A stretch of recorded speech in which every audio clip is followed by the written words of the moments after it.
देखिए, बदलाव तो हमारे देश के यशस्वी प्रधानमंत्री आदरणीय मोदी जी ने वक्फ संशोधन अधिनियम 2025 लाकर कर दिया था कि वो पारदर्शिता आ जाएगी, ट्रांसपेरेंसी के साथ साथ वहाँ पर अनियमितताएं रुक जाएंगी, भ्रष्टाचार रुकेगा और सौहार्द कायम होगा।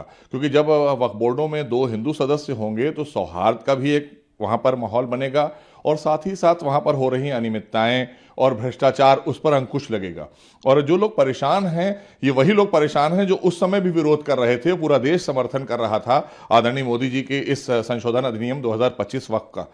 और वहां पर ये परेशान इसलिए हो रहे थे क्योंकि यही लोग सबसे ज्यादा वक्फ की संपत्तियों पर बैठे हैं, इन्हीं के लोग सबसे ज्यादा उन्होंने लूट करी है। विपक्ष के कांग्रेस हो, समाजवादी पार्टी हो, बहुजन समाज पार्टी हो या और अन्य छोटे छोटे दल जिन्होंने लूट करने का काम किया था वक्फ की संपत्तियों का, हजारों नहीं लाखों करोड़ की लूट पूरे देश में हुई थी।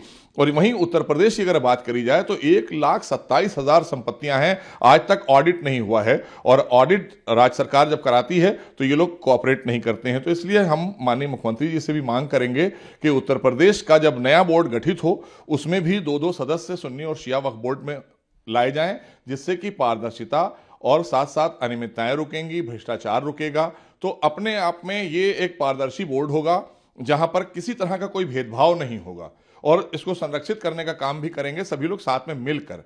और ये जो लोग जिन्होंने लूट करी है उन संपत्तियों की भी जांच कराई जाए, उसका ऑडिट हो। ऑडिट के बाद जिन लोगों ने लूट करी है, भ्रष्टाचार किया है और खुर्द-बुर्द किया है प्रॉपर्टियों को, उन प्रॉपर्टियों का जो पैसा आने वाली आमदनी की लूट करी है, उनके खिलाफ एफआईआर कराकर उन दोषियों के खिलाफ कार्रवाई हो और उनसे उन प्रॉपर्टियों को वापस लिया जाए, रिकवरी की जाए, जिससे कि जो वक्फ बोर्ड की क्षति हुई थी वो क्षति की पूर्ति हो सके और वो धन गरीब लोगों में बांटा जा सके जिनके लिए वो वक्फ किए गए थे। तो इसलिए हम मांग करेंगे माननीय मुख्यमंत्री जी से कि जल्दी से जल्दी उत्तर प्रदेश के बोर्डों का गठन हो और उसमें भी दो दो सदस्य हिंदू लाए जाएं, जिससे कि एक सौहार्द और एक अच्छा संदेश निकलकर पूरे देश में जाए।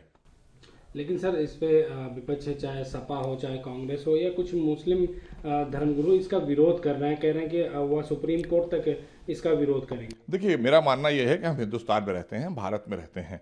आप क्या हैं?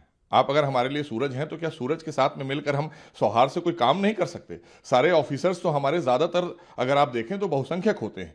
तो इतनी पारदर्शी तरीके से सारे काम हो रहे हैं ना, जीरो टॉलरेंस की नीति पर तो उत्तर प्रदेश में काम हो रहे हैं और देश में भी सारे काम आदरणीय मोदी जी के नेतृत्व में हो रहे हैं। तो परेशान होने वाले ये वो लोग हैं जिन्होंने वक्फ की अकूत संपत्तियां बनाकर अपने निजी नाम पर रखी हैं या अपने परिवारों के नाम पर रखी हैं। सपा, कांग्रेस और बहुजन समाज पार्टी से जुड़े हुए कुछ मुस्लिम धर्मगुरु और कुछ मुस्लिम नेताओं ने अकूत संपत्तियां बना ली हैं। वो डर रहे हैं कि इसके तहत जब हमारे यहां ऑडिट होगा उत्तर प्रदेश में तो जाहिर सी बात है जीरो टॉलरेंस की नीति पर आदरणीय योगी सरकार चलती है, कार्रवाई होगी, रिकवरी भी होगी और एफआईआर भी होगी। तो इसलिए सब डर रहे हैं। और हमने पीछे देखा आपने कि जिस तरह से यहां पर लूट हुई उसके चर्चे तमाम किए गए हैं। तो मुझे लगता है इस पर रोक भी लगेगी और ये दो सदस्य आने से सौहार्द भी बढ़ेगा और जाहिर सी बात है पारदर्शी तरीके से वोट चलेंगे। आपका मनमाना तरीका नहीं चलेगा, उस पर चेक भी लग जाएगा।